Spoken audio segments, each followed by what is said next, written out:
Okay. Okay. All right.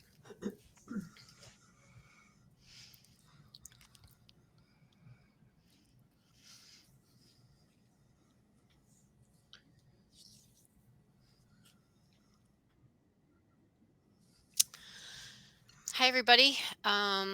Thank you, SUNY Conference on Instruction and Technology, for the invite to present some of our takeaways and lessons about Hyflex from the past, let's see, this past semester and from the fall 2021 semester. Um, this is the title of our presentation today is the takeaways and lessons from 3 SUNY Broome Community College business faculty and an instructional designer, which actually kind of reminded me of a funny joke if you think about it, about 3 people walking into a bar, but I couldn't find any good instructional designers or faculty about walking into a bar. So this one will have to do. So 2 people walk into a bar and the third one ducks. So, bump. Um, this presentation, by the way, is kind of a continuation, at least for one of the other presenters, Aaron Fry and myself. We presented some of our Hyflex initial takeaways from last fall, 2021. We presented it at the National Distance Learning Week, and so much of the information that she and I are going to present is a continuation from that. But we've also added some, stellar people from around the campus. We added Colleen; she teaches in the business department, and we added our dear friend Susan Warner, who's one of our awesome ID folks here on the SUNY Broome campus.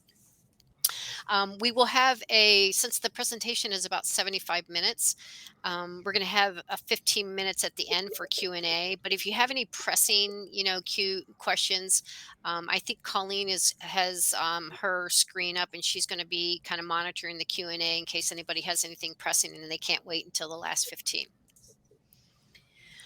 All right, so some brief introductions. My name is Lee. I'm going to be talking mainly about one of the classes that I teach. It's called Managing Diversity and Organization. It's a business class here in our program. It's a requirement for our program, by the way.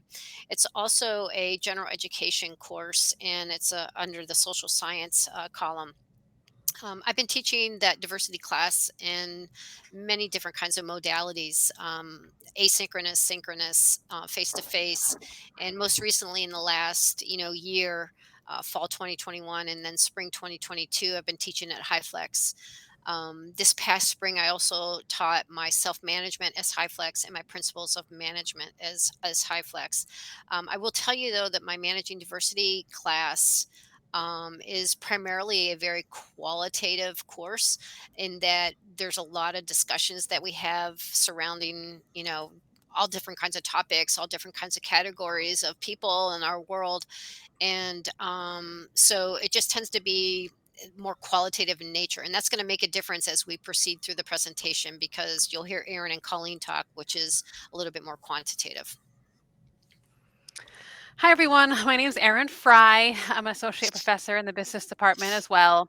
My main teaching focus for about 11 years now has been with business statistics, which is a requirement for most of the business degree programs here at Broome. And it's also a general education math course. So I do get students from all around the college in that particular class. I've taught it in various modalities. Pretty much any modality there is, face-to-face, blended, online, and this past fall in Hyflex. This is more of a quantitative focused course, of course, formulas, problems, calculations, and such. And this past spring, I've also taught in Hyflex a marketing research course, which is a new offering from our business department, and my self-management course I delivered in Hyflex modality this past spring as well. Hi, everyone. I'm Colleen Regan. I was an assistant professor here at SUNY Broome this past year. I will be talking about my Financial Accounting 1 class, which, as you can imagine, is, as both Lee and Aaron have mentioned. I have taught this for a few years now in several different modalities, especially, since COVID, we've all had to adapt and find new ways to teach our classes. This includes asynchronous online, synchronous online, face-to-face, and as of this past semester, Hyflex. Great. And I'm Susan. I'm the lead instructional designer for our Hyflex project. And we did start in the fall of 2021. And as you'll hear from the faculty involved, is that they've been sort of dabbling in all of this, as many people have since the pandemic started and forced us all online. Um, we had at the beginning we had 7 sections of courses that tried the Hyflex model, and that was for the fall of 2021.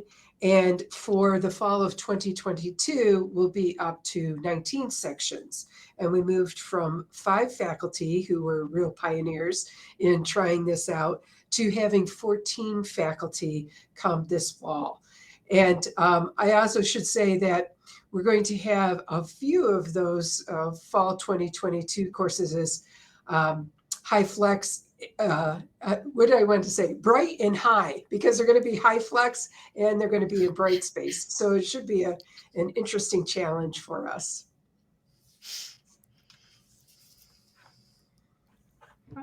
To cover some of the objectives that we'll be going through today, we'll first start off covering what Hyflex actually is. Then we'll move into some student feedback and how they perceived taking the class via their classes via the Hyflex modality. We'll also talk about, why we as professors made that decision to offer the Hyflex modality. Then we'll move into the necessary assistance, training, guidance that we received from instructional designers and our IT, technical support. Then we'll share with you some of our Hyflex data and statistics from both this past spring and previous fall. And finally, we'll share some takeaways with you that, we have considered how things types of classes, what we would like to change moving forward, things we just need to consider. And then, at the very end, we will share some resource links with you. So we can share that at the end. We have a bunch of links to share with you. And then again, as Lee mentioned, I currently have the live Q&A open. So if you do have any pressing questions, I'm more than happy to, try to cover them as we go. But, any overarching questions we can definitely save toward the end for our Q&A. But want to that were questions that you have as they come up.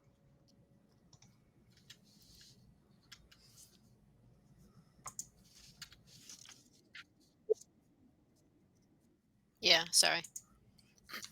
So, what is Hyflex? I think that many people already have heard of Hyflex. It's hybrid flexible as a particular modality, and SUNY has defined it in a particular way to meet other kinds of requirements or specifications. But to put it into kind of simple terms, it means we have combined online and face-to-face instruction into a single course section. So there's a lot of things going on at once when we talk about Hyflex.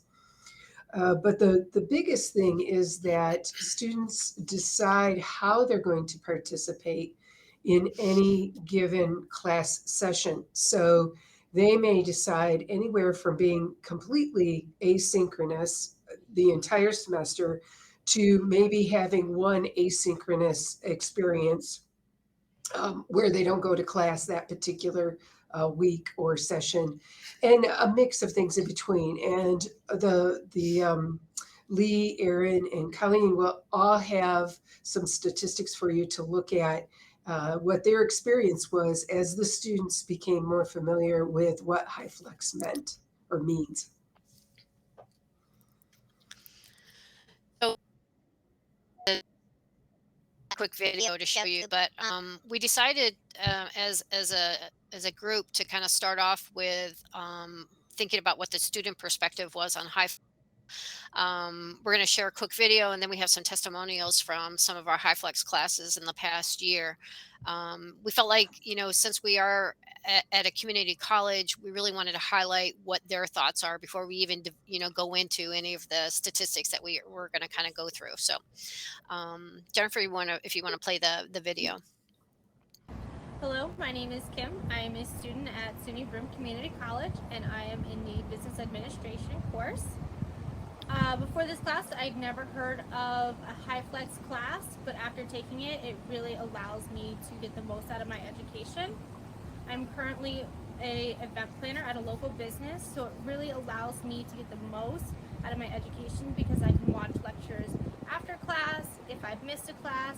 My schedule changes on a week-to-week basis or even daily, so it really allows me to get all the lectures and all the material that I need.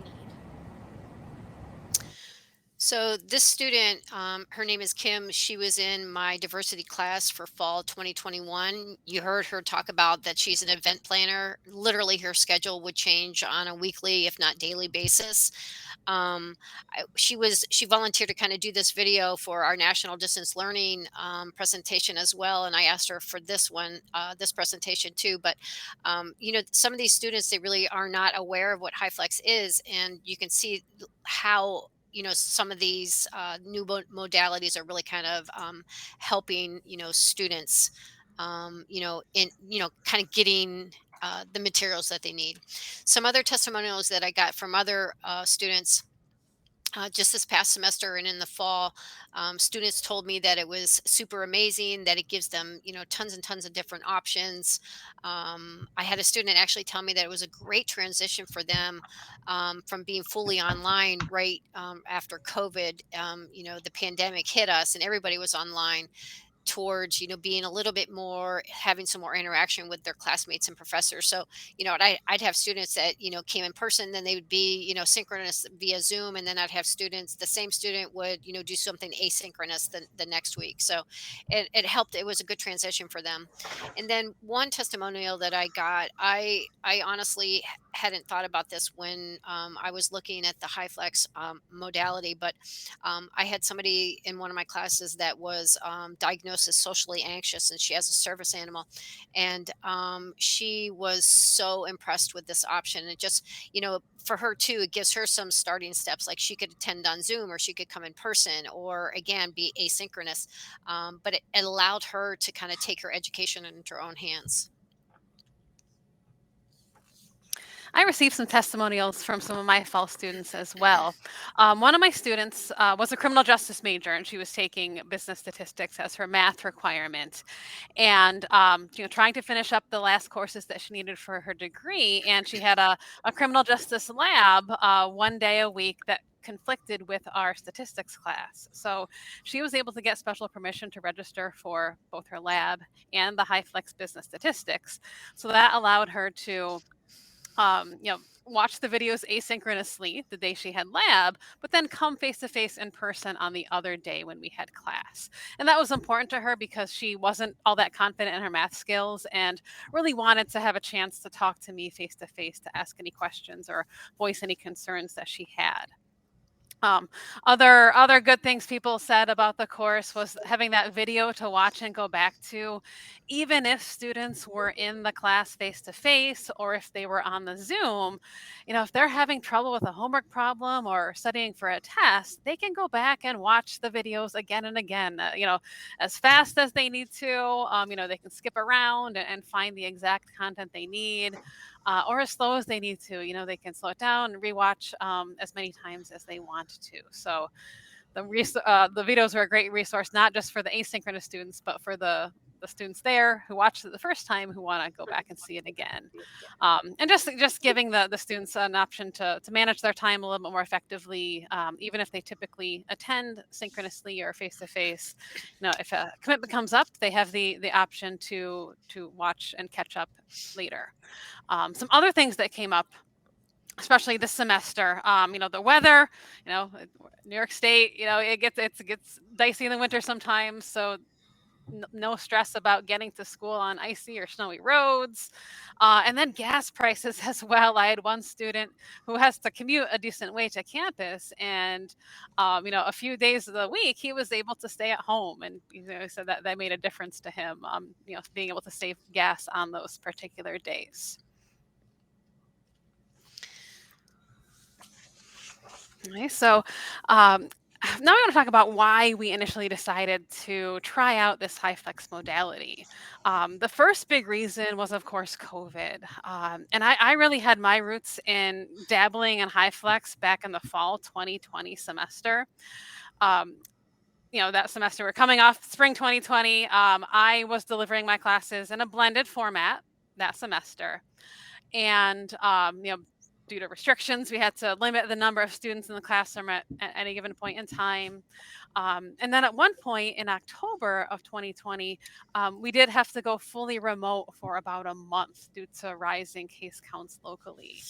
So we were fully on Zoom during that time. And when we got permission to come back to campus, I realized that some students might not feel totally comfortable coming back in person. So that's when I started saying, okay, well, we've been doing Zoom, the past month. Let me open a Zoom and in the classroom, give people the option to come face to face or log in on Zoom. And students appreciated that option. I built on that in spring 2021, started recording classes and posting them on Blackboard.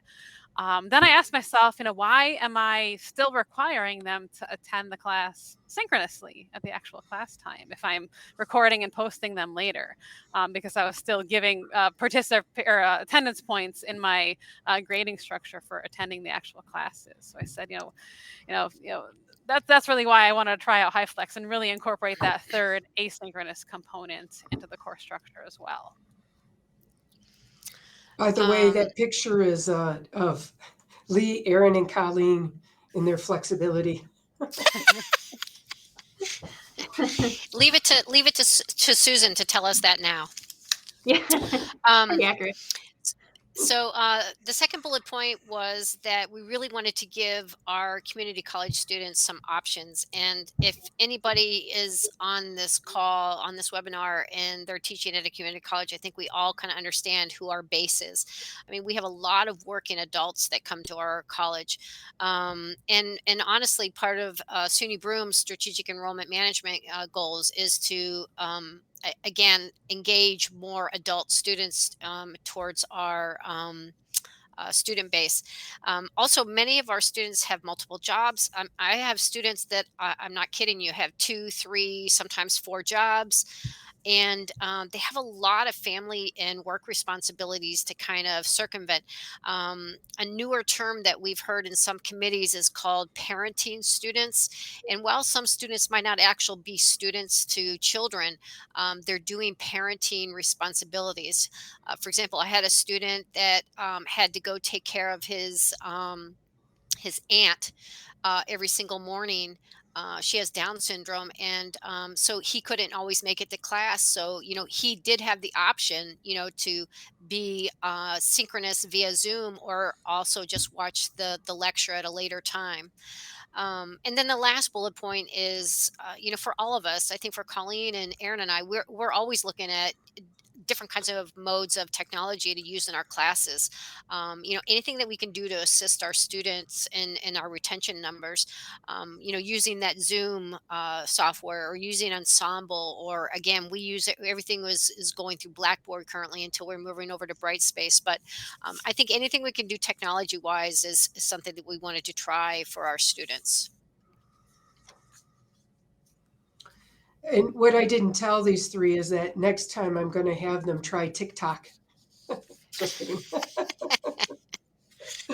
Okay, so from the instructional design standpoint, a lot of what we did as instructional designers, because I'm the lead, but I also had some other IDs working with me, is we basically were coaching people. We wanted to provide some instructional design from the standpoint of, let's look at things like your learning objectives and how you can map them across all 3 modalities to make sure that everyone can achieve those learning objectives or outcomes.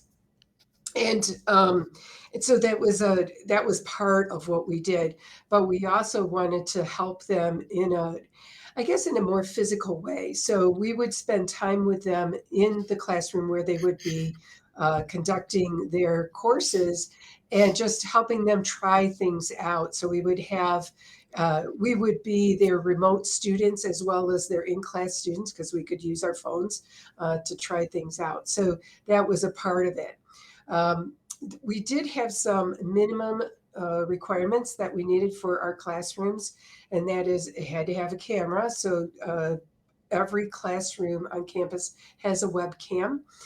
Some of the classrooms have an even stronger projection, or not projection, but a stronger camera that is better for projection. So that's available as well. From the audio standpoint, we wanted to make sure that their voices could be picked up no matter where they were in the room.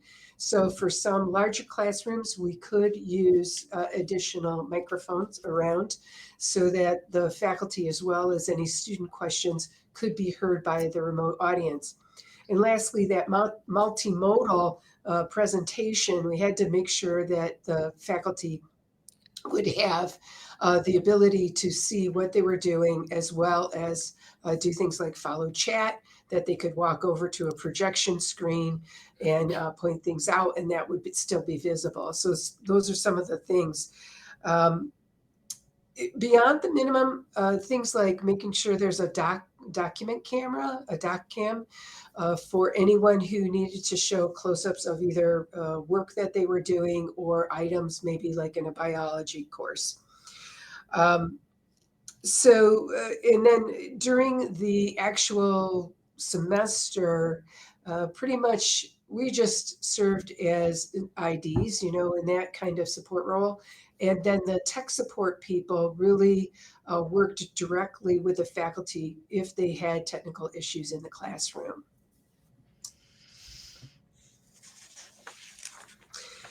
The other thing that we did offer from the very beginning was some types of support documentation.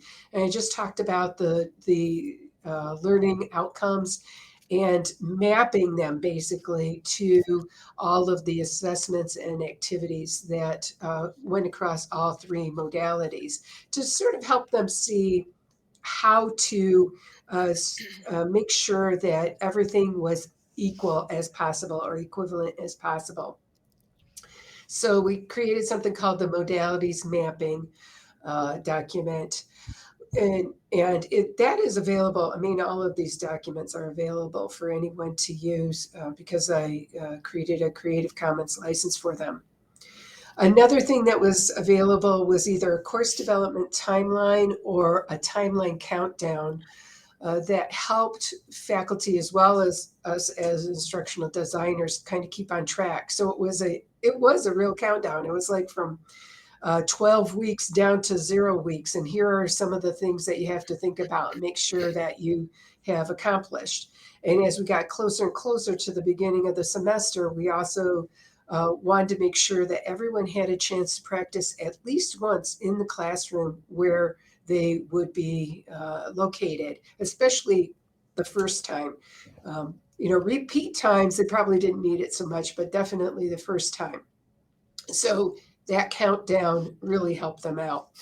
And lastly, a checklist for them to sort of go through and make sure as many details were covered as possible. And if there was something that they saw missing from the checklist, they could contact IT, or they could contact us as instructional designers, or they could figure out what would be an alternative for them in the processes that they were using. So all those documents are available for anyone who would like to take them and make them their own for their own campus. So, how did we prepare? Well, in many different ways, actually. One of the very first things that we did, even at the very beginning of the semester, I set up all my Zoom meetings ahead of time. So I taught 3 Hyflex this past semester, so I had all my Zoom links for all my classes pre-set up. I had my Zoom links in my syllabus for students to have. And then I also added a tab in Blackboard with the Zoom link. So that way, if people needed to be synchronously online, that no matter where they looked in the class, they were able to find the Zoom link. Um, the timing between class periods, this was something that we had to really kind of look at because um, before I walked into a class, I actually needed a few more minutes. You know, I'm setting up my Zoom, I'm making sure my camera's on, I'm making sure that my audio is working. I'm also making sure that, you know, whatever presentation or activity I'm doing is readily available to my asynchronous folks on, and as well as my synchronous folks and the people in the classroom. So I had to look, you know, be prepping beforehand, but also afterwards in terms of, you know, saving my video in Zoom. One of the things we were able to find out is that we could actually kind of log off and it was able to save our material in case another instructor came into the room right after us. But I mean, luckily we were able to not have that type of situation happen too often. A couple of technical challenges, both on the instructor side and on the student side. But for us as instructors, you know, the number of cameras. I mean, there's really one good room here in our business department that is really set up for, you know, a really good high flex class. Our other rooms are kind of set up. They have one smaller camera, but sometimes my camera didn't actually, you know, encompass the whole class for my synchronous students that were, you know, online. And another challenge that we had, or at least for myself, in a room without two screens, it was hard for me to manage my chat sometimes. So I think we're learning that having two screens set up in the classrooms it helps the instructor because you really do kind of have to be a master of two types of classes. Like you're mastering, you know, having a Zoom class, but you also have people really literally right in front of you. So it is in a way managing two classrooms, but all together. On the student side, yeah, I had some challenges with some students just not having the right devices. I mean, sometimes, I mean, Erin will talk about this a little in her part, but I had students trying to, you know, participate, you know, via their phones, and you know, really to really be in a Zoom session and to be part of the class, you kind of need to be on some type of a device. You know, you know, I tried to tell them to get onto a laptop or even if they wanted to, you know, use a device here on campus. But you know, just student challenges in terms of making sure that they had the right software and the right devices to be able to participate in the class. Nice. So a lot of preparation had to go into the video process, both preparing and then after the video was recorded. So preparing to record the classes, as Lee mentioned, we would set up our Zoom links ahead of time. And while we were setting the Zoom settings per meeting, we set them to automatically record, so you don't have to remember to press the record button when you start class. Uh, and then, as Lee mentioned, getting to the classroom a few minutes early. At the beginning, I had a checklist written out of exactly what I needed to do, you know, testing the camera and the microphone and all that. And then, especially early on, I had to like train myself to look at the camera periodically. Sometimes I would forget that those students were out there and, you know, just focus on the people in the classroom. So trying to remind myself, like, oh, yep, you gotta you gotta make eye contact with the webcam periodically as you're talking. And then after the class, you know, after that recording, a lot of things to do.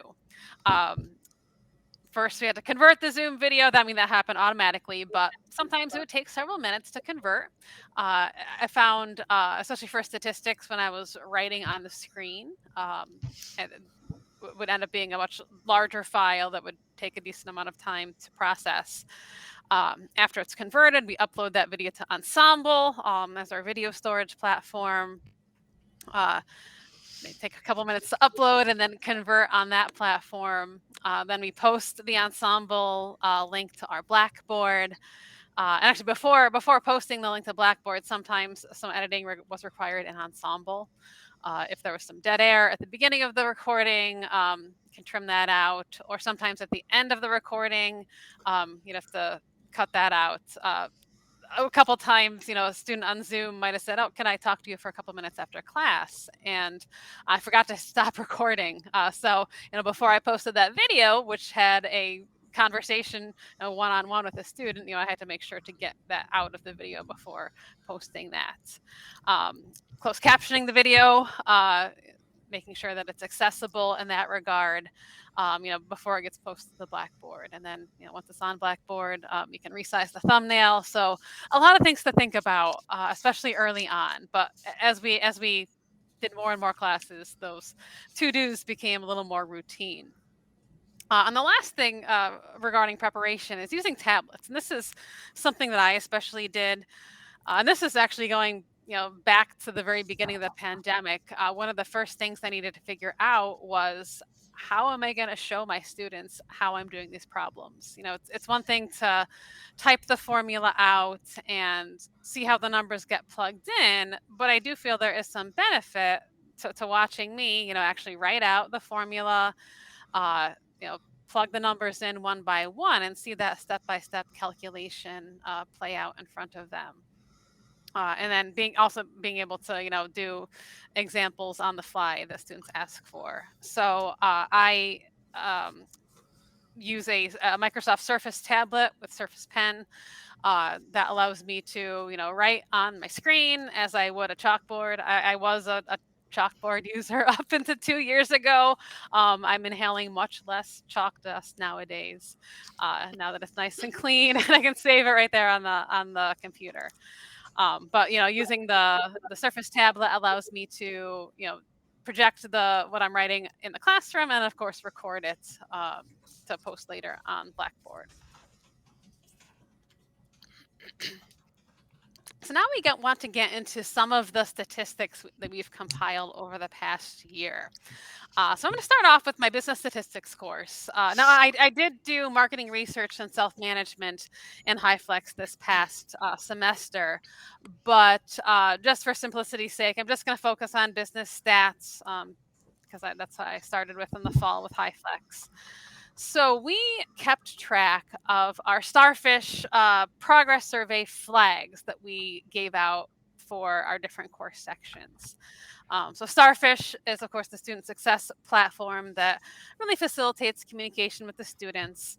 At Broom, we have 2 progress surveys set up throughout the course of the semester. The first one's in week 3, and then the next one's in week 8, which is about midterm.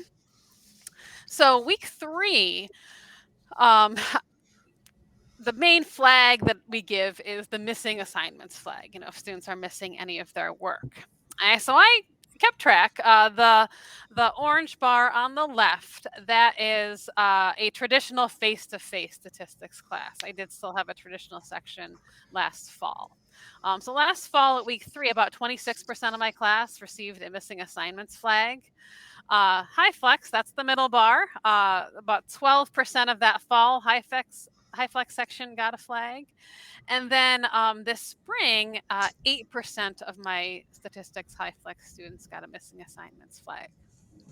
And I did want to mention for this spring, I did have 2 Hyflex sections combined together for this data.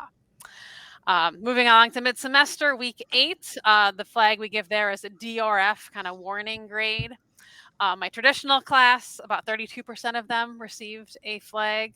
15% of the fall Hyflex class got a DRF flag.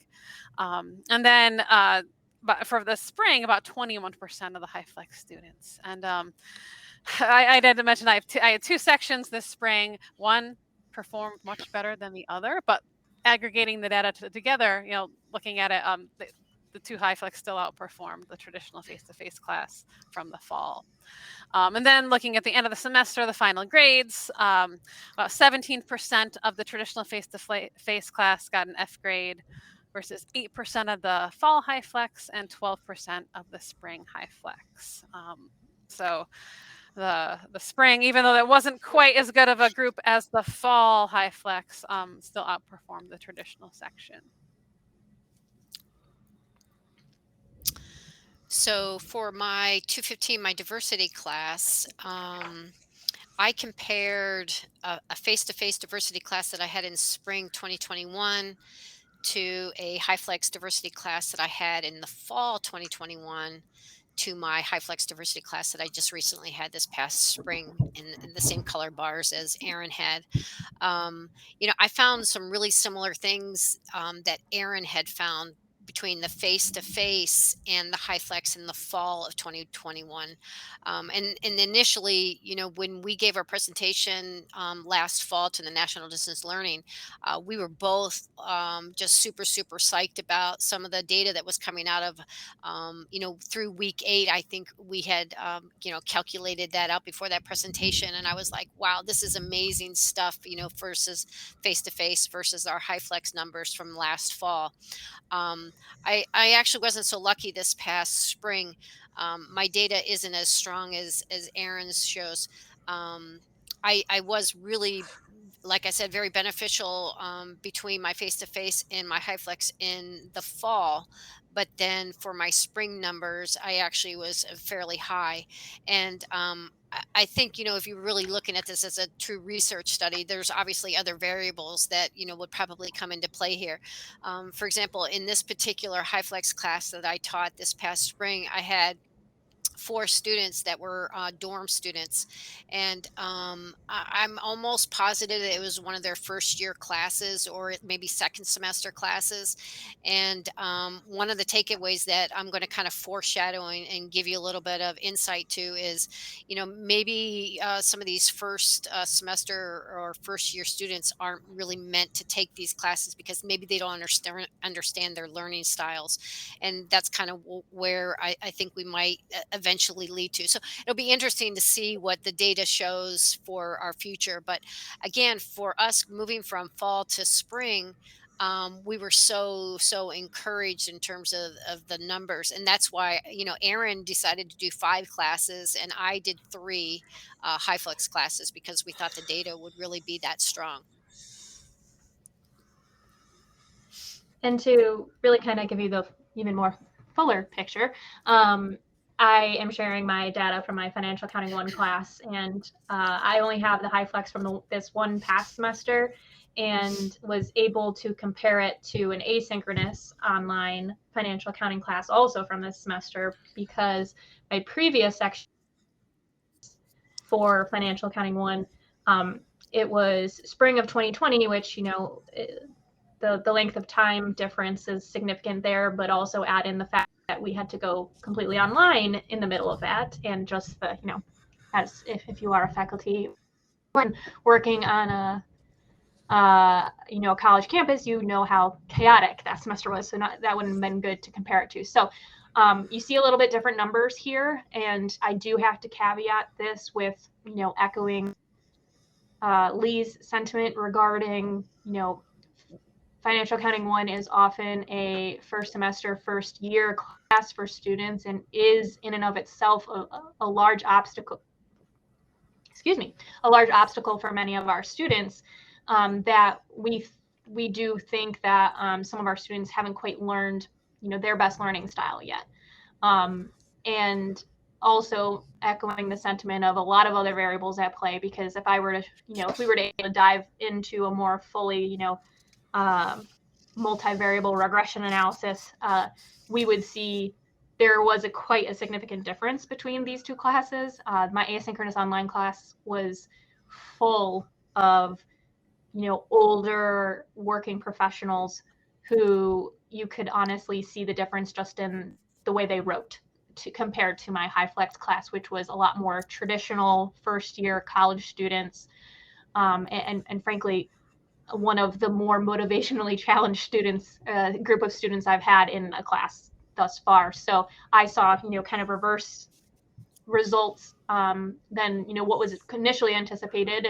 And even looking at the progress survey, the Dear F flag grade, I even want to caveat that by, or, highlight that by saying the majority of that was missing assignments, and students just not keeping up on their own work. It honestly wasn't even a matter of not understanding the material.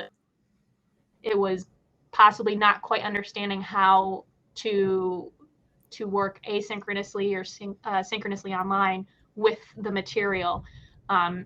So my data showed a little bit different, and it would be forward and continue to offer Hyflex options, but still something, as we'll talk about a little bit later, but Lee's already mentioned, maybe doesn't quite fit for a financial accounting 1 class to offer Hyflex, and save that for a financial accounting 2, where you have more accounting focused and a solid semester, especially a financial accounting 1 semester under your belt.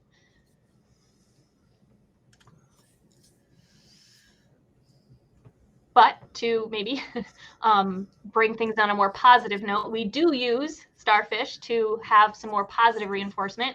And if you've used Starfish, you know that these are in the form of kudos. So while the raising the flag, missing assignments, D's or F's, kudos can take the form of keep up the good work, strong. These are some of our statistics that show about week 8. So, just about halfway through the semester, how our students were doing. You can see that the more expected percentage for a Hyflex class in really most classes in general would be that 75% plus range. My financial accounting class, as I mentioned, was a again challenged, as we'll call it. So I had a much smaller percentage that received those kudos, because halfway through I was definitely trying to make sure students knew that they were missing work and that this was a big obstacle they were going to have to overcome. We really definitely believe in the positive reinforcement model, and I know I can speak for Aaron and Lee when I say that when we send out those, nice to see the thank yous that we get back from the students who really appreciate their hard work being recognized. So one of the big questions that we had when we started off the initial semester of Hyflex was, how are students actually going to attend? Are we going to have an empty classroom in front of us, or is everyone going to want to be there in person? So we did keep track of our attendance class by class, marking off who's there in person, who's on Zoom, and then everyone else is assumed to be participating asynchronously. So this is my data from this past spring with my 2 business statistics sections. And the top line, that is the asynchronous participation. As we progress through the semester, the asynchronous participation really started to increase. But still had a solid amount of people on Zoom, and then a smaller group in person throughout the whole semester. And we found that usually it was like the students kind of stuck with a modality. The people who are coming in person usually were always there in person. Same for Zoom. Sometimes people would bounce back and forth, and that's what's great about Hyflex, is that you can change class to class. But most of the time, people kind of stuck to their main modality, but still appreciated the options available to them. So one of the reasons why I think the asynchronous increase was that it took a little bit of time for students to figure out exactly what Hyflex was and what their own capability was with doing the coursework remotely. I learned quickly that I needed to kind of set my ego aside and realize that it's okay if they're not there face-to-face in person. I did marketing research this past spring, Hyflex, and it was a Monday, Wednesday, Friday course. And a couple of the Fridays, I didn't have anybody there in person. A lot of people are on Zoom. So I had to realize, okay, it's not that they don't want to be here. It's just maybe this is their only class on Friday and they can save a trip to campus. So I found that, the class attendance would fluctuate in person, of course, due to sickness, whether it was COVID or not. The difficulty of the material, the more challenging chapters, I would have more people synchronous on Zoom or in the classroom. And then I would usually do a review class before we had tests. So sometimes, attendance synchronously would drop if there was a review session, if people felt comfortable with the material already. And one thing I did notice, I had my 2 stats sections this semester. One did a lot better than the other section. The poorer performing section, there was a lot more asynchronous students in that group. And I don't feel that all of them truly took advantage of the asynchronous resources out there for them. I don't know if they're watching all the videos that were posted and really keeping up with the course material that way. Yeah, so I'm going to kind of echo what Aaron was saying too, because this is my Hyflex attendance for spring, this past spring, and you can see the majority of my students attended asynchronously, and I can tell you that I know that many of them didn't, rewatch or watch, the lecture videos from the class. And again, I'm going to kind of go back to the quantitative versus qualitative aspect that we talked about at the very beginning of the presentation. This class is just really full of class discussions. I'll bring up a topic or I'll throw out a case study or something like that. And it really, this is where just talking about things and talking about, events that are happening in our world really kind of brings out some critical thinking in my classes. And, wasn't able to have some of those conversations as I've had in my previous face-to-face diversity classes. But you can see though, between my Zoom and in person, I had several people kind of jumping up and down, like they'd come to class or they'd, be on Zoom or, vice versa. And, again, for multiple different reasons, gas prices or, they were sick or, whatever the case might be. But again, the majority of my folks were asynchronous.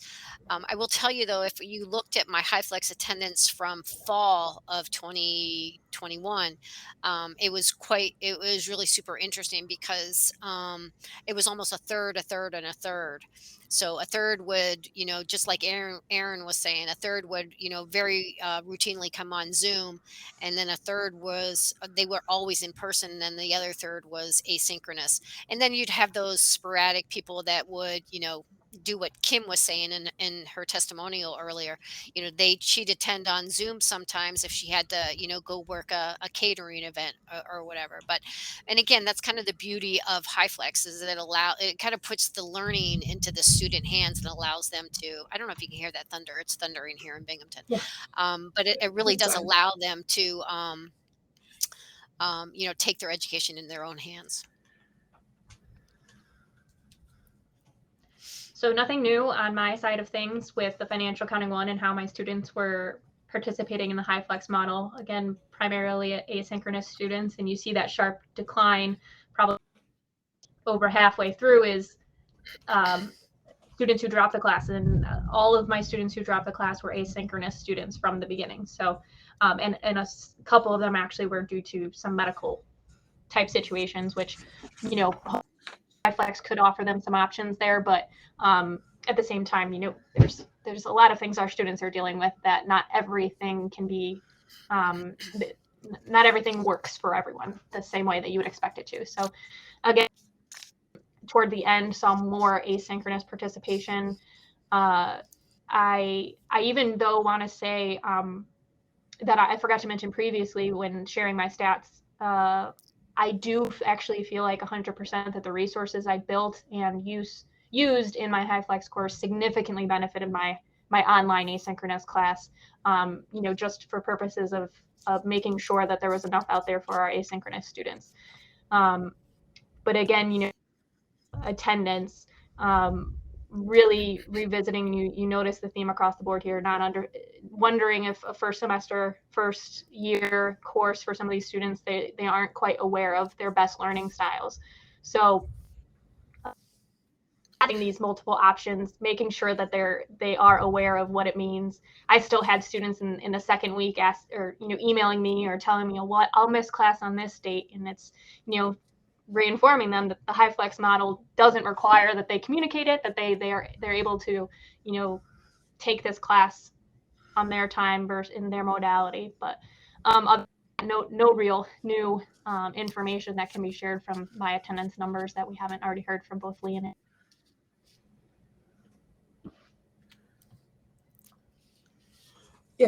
Just before we get into the takeaways, I just want to say that I think it's very telling too about how students may have had an experience perhaps in high school or in other college courses where a lot was dictated to them and their movement wasn't as free as when they get into a Hyflex course. So I've heard from other instructors when they first started Hyflex, it's such a shock to the students at times, and they do sort of wonder how do I actually do this, because now they've got so many other options open to them. So okay, takeaways. I'm first up, and then the faculty will have several more things that they want to share with you.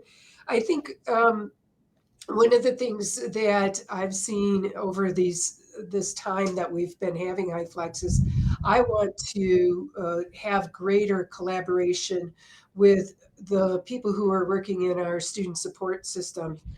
I think that having better explanation that maybe advisors and other support people have at their disposal and can work with students who are saying, I don't know what this Hyflex is. Should I take this class or not? That may help them, and we can give them the information about what the faculty have experienced from the way that their students have participated or not. Second takeaway, I think, is it's interesting when we were started to do this, put this presentation together, I was hearing a lot from these three about what their experience was. And I realized how I haven't done any formal or even informal surveys of all the faculty who have been in Hyflex as much as I would like, because that will inform my ability to train and coach new faculty in Hyflex in the future. Um, and I think that just goes along with my third takeaway, which is to make sure that I document what their experience has been and make sure that I integrate it and incorporate it into the future of Hyflex on our campus. So the second bullet point was about no first semester classes, and I think I alluded to this on an earlier slide. But I mean, one of the things that Aaron and I both noticed, we teach it's called a self management class, and it's our Business 122 course, and it quite literally is the very first class in the very first semester. You know, very similar to what Colleen's financial accounting one is, and I think this is going to go back to. Not that some students really just don't understand how they learn just yet. And I don't know, I use that phrase, they don't know what they don't know kind of thing. They don't know what they don't know. So they are not really kind of sure. And, as Susan alluded to, is, maybe giving students too many options right off the bat isn't the greatest thing for some of our community college students, is because sometimes coming from a high school situation where I had all that structure, and then you walking into a classroom and a professor says, well, you can come to class or you don't have to, and then they're like, oh, okay. So maybe having too many options is not as realistic. So at least for Aaron and myself, for the 122 class, we're not offering that as Hyflex next semester. That is strictly going to be an in-class or a blended situation for us. And to add in, and as mentioned, for financial accounting one, since it is often a first semester, at the very least first year course for our business students, accounting being a very structured and in general type of discipline, having that, and especially having this discipline that is more or less forced upon you by a face-to-face, or we still would like to offer it as professionals, but having more targeted and strategic placement of our students in those types of classes would be more beneficial, we think. Right now we are set to offer Hyflex for this class in the fall, but it is worth a bigger discussion on if that really makes the most sense being the first semester. With financial accounting one, maybe it would make more sense for financial accounting two and later, just to help get these students underway at first. And I see, Laura, you mentioned that having some kind of Hyflex orientation might be useful. At the very least, I at least can agree with that. Having our students understand the expectations that will, Lee will cover later with student responsibilities, but, understanding moving the today student that's been through COVID and has been through a chaotic couple years of learning and possibly have been missing some things, that trying to get away from hand holding and more strategic initiatives, and making sure that our offerings are, as Lee said, maybe not giving them too many options, but more strategic and structured for them. So the next takeaway, the no more than 2 to 3 sections per professor, that's my takeaway from this past semester. I did 5 sections Hyflex this spring. I realized that it was a lot of work. Few weeks in, I had the class time, so I had a lot of my work week devoted to actually conducting the classes, and then had the responsibility to take care of the students who were participating asynchronously as well. So a lot of work, students along, and I felt like I was converting videos perpetually. Whenever my colleagues would walk in, I had a video converting or uploading or captioning or whatnot. So again, a lot of to dos. So I've settled. I think there's a sweet spot. Probably 2 to 3 sections would be good. This coming fall, I'll be doing 2 Hyflex sections. So my self-management will be blended, as Lee mentioned. And then for business statistics, I'll have 1 Hyflex, 1 asynchronous, and then for marketing research, 1 Hyflex and 1 asynchronous. Had a good amount of students in both of those courses who knew from the get-go that they wanted to do it asynchronously. So, funnel those students into their own, online section, and then still leave that Hyflex option available for the other students, because I do still think it's a wonderful option, and students really do like having that flexibility. I will attest to Erin doing this. I would walk by her office, after or before class, and she has 2 computers, and one's uploading, one's downloading. I don't know what she was doing. Always busy. Um, but our fourth takeaway was in terms of student responsibilities, and I think I think for all of us that are teaching Hyflex, and maybe with Susan's help, but I think for me personally and for Erin, we were talking about this, right after the semester ended, but we definitely want to have something in the syllabi about why students technically or will utilize the Hyflex modality. And I'm going to write something even in my syllabus. I'm going to talk about it in my first class and that kind of thing, versus just kind of being very open ended about it. And I want to kind of rein it in a little bit, and then create a little bit more structure about who technically benefits from a Hyflex class. The other thing that I want to make sure of is, I'm going to refer back to my diversity class, but I want to make sure that, for students on their end, that they have a workable device. Do they have a laptop that, I'm not so, dead set on having the cameras on. I completely understand that. But I do want to have audio, and I want people to be able to have a conversation in our class.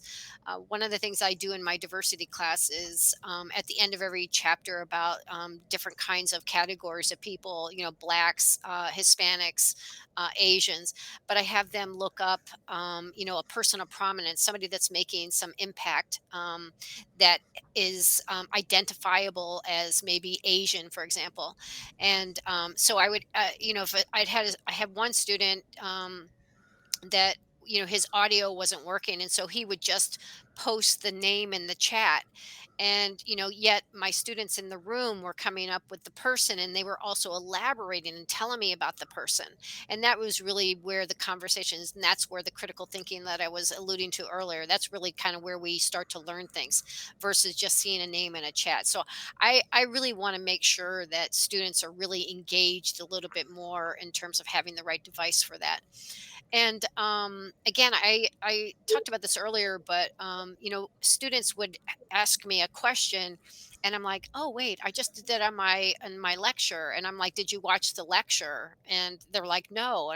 So, part of this I think is, going back to the students don't know how they learn, but they also don't know what they don't know again. So, again, I'm kind of telling them, okay, the videos in Blackboard, you can go ahead and watch that. We talked about the quiz, et cetera, et cetera. So, again, educating students on what Hyflex is and in terms of how and how they learn kind of thing. So, just, I think we're going to make some small steps in the fall. Another one of my takeaways. I have no participation points here. I need to simplify the way I give them credit for participating in the course, basically.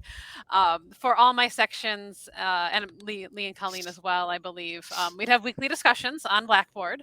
And that did a really great job of pulling together all the students, no matter what modality they were mainly participating in. The asynchronous students would be, discussing with the face-to-face, because they're all required to at least answer the initial question and then make a reply to a classmate. So I had a couple different participation structures for stats. They would get points for attending synchronous class or for doing participation posts. So at the end of the week, I would tally up how many classes attended, how many posts they would make, and then give them participation credit for the week. That was fine last fall when I had one section. It wasn't a big deal. But with the 5 sections this semester, quickly became a lot of work every week. So I realized that, okay, maybe just take away the points for attending classes, just focus on having good, rich discussions online. And, students will, the incentive of coming to class is to, better learn the material, hold themselves accountable for being there at that certain class time. So yeah, I realized that I need to make things a little bit easier on myself as far as the grading goes. And finally, getting students to participate, piggybacking off of what Erin said. While I was lucky enough to not have to deal with, I know one of our other faculty actually had a class where nobody came in person. I can't speak exactly to who was on Zoom, but even within my classes, when I would have 3 in person and 3 on Zoom, getting them to participate was painful. And that accounting can be very heavily quantitative. There are some qualitative things that we do talk about, when we talk about Sarbanes-Oxley and talk about Enron and scandals that have occurred and have transformed the accounting industry.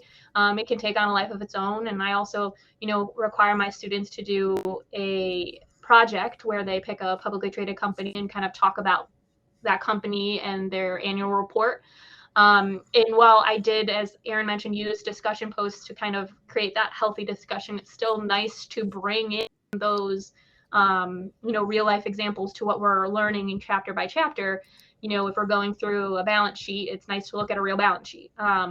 And getting students to kind of offer those things up or, participate was very, and maybe this was actually more of an attest to the grouping of students I had, because as I mentioned, I keep using the term motivationally challenged because I want to be positive. But I had one student in particular who was a working professional in my Hyflex who told me that when he missed a class and was watching the video, he'd have to fast forward it because he said watching me wait for students to try to participate, could get a little rough. And I'm sometimes I'm not necessarily the best at schooling my facial expressions. My eyebrows tend to take on a life of their own. But the participation issue was definitely one I faced this past semester, and I know some of my other professors, even with especially with diversity and wanting it to be a more collaborative effort and discussion based. But I personally saw it as a big obstacle to try to overcome, and accounting can be bland. As much as I love accounting and I love my forms, and not everybody has that cup of tea. So I've usually been able to make it a little bit more lively with the help of students. And when it's like talking to a wall, it's you. So that's one thing I know that I want to consider and try to incorporate some different aspects here. But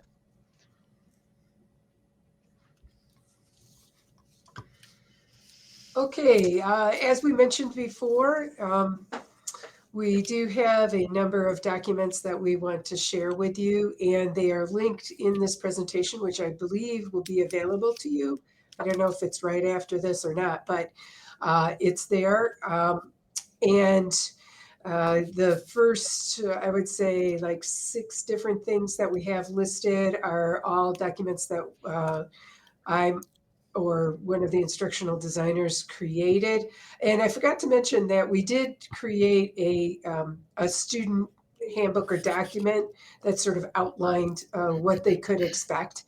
And that certainly has to be increased or really brought up to what the faculty's experience has been so far. But it is there as a starting point, and you're certainly welcome to use it. Some of the other links are things that SUNY in general has put out, including when we had Dr. Brian Beatty, the godfather, is that right? The godfather of Hyflex, come and speak. So that's all there for you to take advantage of. So the last thing is Q&A. You can also see that we have put our contact information down at the bottom. So please reach out to any of us if you have questions. I can certainly send along any of the documents that I've discussed today. And thank you, Colleen. And I know there was quite a bit of discussion. Kathleen, Lisa, several different people have, Simone, have had something to say, which was great because it's so good to hear from the other campuses what your experience has been. So thank you for that. Are there any questions now?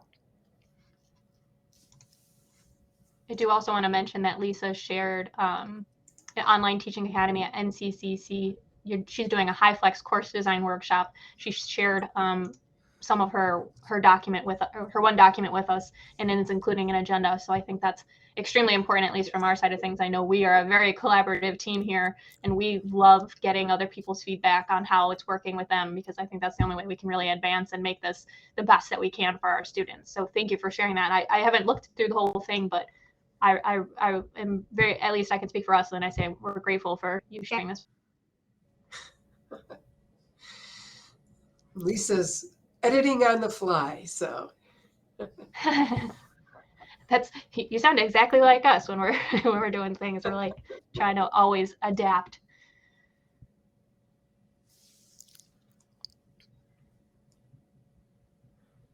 So Laura mentions, I imagine your classes don't usually involve library instruction, but do you have any advice on how a librarian could support Hyflex courses? Well, I think that for librarians, you have such a varied role. I think that offering help in library instruction is great, but I also know that our librarians often help students with technical aspects, because sometimes our student support desk is not open or not available. And so the librarians step in and do that. So probably that's another group that should be brought into knowing and learning about Hyflex and what it means for students, and just helping in that way, help steering students towards what they need to do and what their responsibilities might be, I would say. Rachel asked about when students received information about how to participate in the class, and imagining that we might have to quiz them on it just to make sure they read it. I know, Erin, you do this. Lee, I'm not sure if you do as well, but I do a syllabus quiz to make sure that they understand. And I, specifically for my Hyflex course, I made sure that one of my questions was specifically, about what they needed to do to take this class. And Erin and I were joking before about some of our students don't even know our name sometimes, because I get emails saying, Professor Regan CE, not realizing that my last name is Regan and my initials are C and E. And Erin, don't you have a question that's like, what is your name? Yes, yeah. What was your instructor's name for this course? Yeah. just to make sure that they look that up. But yeah, I do have a syllabus quiz, and I've realized I think I need to add a little more, a few more Hyflex specific questions to it for my Hyflex sections. Yeah. Agreed. And I'm adding what's the professor's name now, because I've gotten the Regan CE way too many times. And it could be that over time, especially now that I'm thinking about all these different things, that we perhaps even create a video that could be useful in all classes that's a more generic approach to Hyflex that can introduce it. We do have the student orientation that's a part of the SUNY itself offering, as well as we could do something that's more specific to Hyflex on our campus. So those might all be possibilities. And I'm still counting on TikTok for these guys. I got to see that. Lee, this one's all you. I got to see. Jeez. What were the issues with students using their phones? Aaron, I know you can definitely speak to that with statistics. This is for Aaron. So yeah, they can definitely talk and ask questions. The main issue was I'm drawing on my screen, formulas and problems, and I know at least on my phone, if I'm watching like the recording of the class, I can't really see what the formula is, and what exactly is going on. So I feel that a larger screen, at least a tablet size, would be more effective to at least view a more quantitative presentation. Mine as well, because I heavily use Excel spreadsheets for balance sheets and income statements and whatnot, and I even use like the horizontal financial statement, which can get very wide. So you get several events and transactions occurring, and you have to like zoom in and then scroll all the way over, and then you forget where you are on the line. So having something bigger is definitely, from my experience, better.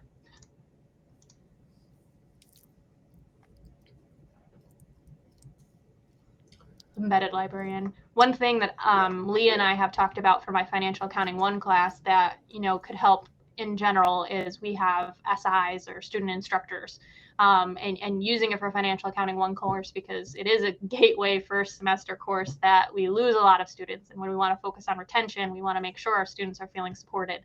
And unfortunately, as many times as I can tell them that I have an open door policy and that I'm not scary, I don't look scary, do I? Apparently I might be. So they might be more apt to, reach out to a student instructor. And, as we all know, everybody learns differently. So having other people be able to frame things. So. Yeah. I think too that, I had talked before about bringing in some of our student support people, but I think that also includes people who are doing tutoring, as well as our accessibility resource office, because I know that they have very close relationships with many students and can be very helpful that way. So we have a lot of people who can offer support to students, and hopefully all of the faculty see that the Teaching Resource Center here at BCC is a place where they can get support. So we're trying to give it to everybody. So. Or I like your suggestion of self-assessment, like qualitative. It's definitely helpful. Yeah, that's a good idea. Well, we have about 2.5 minutes left, people. Yes. Any pressing questions? And again, reiterating, I did copy and paste our contact information into the discussion forum. I do believe that this presentation will be available to you. And again, we aren't scary. Like to hear. We're nice people. Can you tell I have to tell my students this all the time? Thank you, Laura, for participating and not not having given me flashbacks to my 9 a.m. accounting class. Wait, not scary. Thank you. Oh, for anyone too who wants to be involved at the sort of national level with Hyflex, there is the hyflexlearningcommunity.org. So you can go out there and see that was set up by Dr. Brian Beatty, and there is a variety of institutions represented out there who are trying all sorts of different things within the Hyflex framework. So take a look at that. That's hyflexlearningcommunity.org.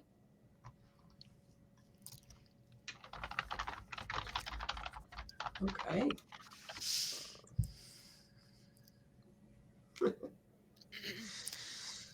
Well, thank you, welcome. everybody. Thank you. Thanks to our team of people.